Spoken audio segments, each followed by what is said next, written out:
Good morning, Commanders. We are back with another go at Wicker Colossus. This will be our first go for this revamp. They've redone the star rating, so now we've got level 20 units instead of 24, and there is a different layout, so we'll see how this plays out. I've got two different builds that we're going to try. We've got a Wraith-centric build, and we've got a Warhound-centric build. Now I realize these are very similar.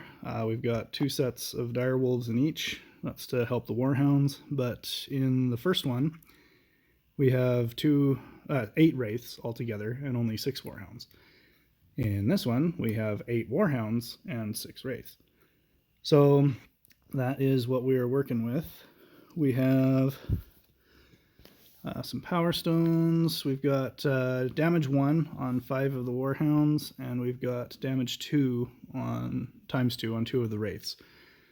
So fairly comparable in terms of distribution on those power stones. I'm trying to keep it as close as possible just to see which build does better. So when we're looking at this, if we take a peek at the stats, Wraiths at level 10, the entire unit does about 2845 damage per second, whereas the Warhounds do about 3068 per second, unless you factor in the direwolf buff, which is down here. So the Warhounds would then get 4816. So huge buff to the Warhounds. I think that's going to give them an edge. I've also made a note about the Primal Warhorn. So with the Primal Warhorn, between the two armies, the Wraith army has 170 units, the Warhound has 178.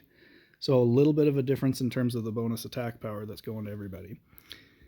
We also did a little comparison. I had thought about putting UBs in, but I recommend against it because when you factor in that they take 3 points to add them to the army, and there's only a chance that they'll hit 7 units at the most. So I've got the calculation there. It just doesn't look like it's worth using them. So it appears that Wraiths and Dogs, that's kind of our moneymaker there. So let's go ahead and, I was going to say little note, QOO, I'm going to put a link to his video in the description here.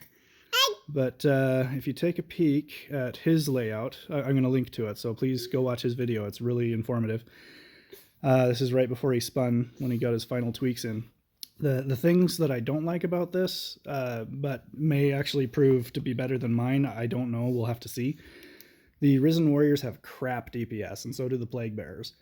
And the Risen Warriors take a few seconds to pop up on the other side. It does help them to hit more of the minions on the other side.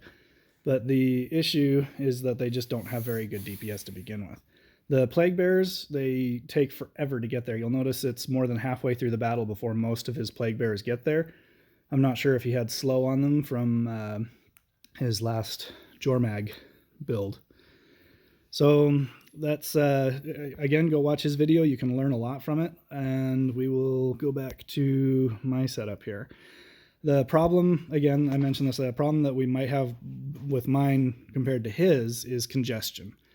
The Risen Warriors he has in the back, that kind of gives him better coverage to where he's not got units blocked out. But we'll just see how we do. Okay, so here we go. Let's give this one an attempt. Now, I want you to pay more attention to the damage per second than the overall damage, because I'm going to include the spear. I've got to do it to make sure I get the kill and to aim for a better chest. So the spear is going to affect the overall total, but if you look at the damage per second as it scales, we'll kind of see which army does better. Here goes. All right, Wraith army. Boom, boom, boom. Okay. Looks like... And the thing that I like about the Wraith army is that you know every single one of those Wraiths is going to be hitting. They all get some action on them. Now I've got the Time Elixir and the Power Elixir. Okay, so 7, 8, 9, 10, 11, 12, 13, 14, 15, 16. Okay, so just kind of going on the damage per second, it's cranking pretty good. I'm very pleased with it. We're getting very, very respectable numbers on this.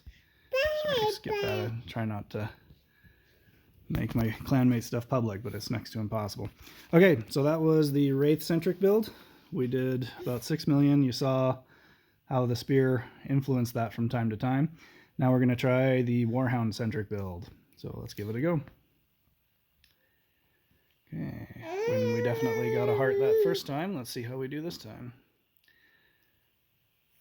Okay, there's a meteor. So 1, 2, 3, 4, 5, 6, 7, 8, 9, 10.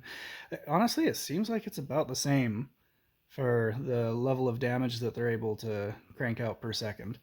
I don't know if it would be that big of an issue.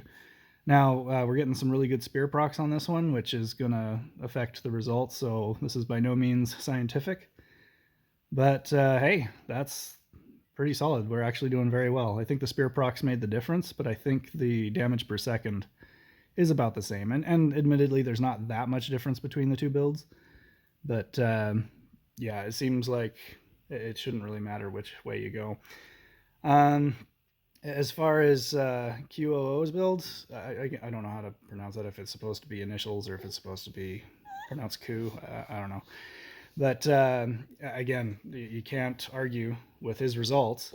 I just was watching the video and I saw those plague bearers creeping along, and I thought, well, you know, it's kind of a shame to waste that. The only reason I can figure that he had that was to pad the numbers for his primal warhorn, because those plague bearers, that's a ton of units, so you're getting a huge buff.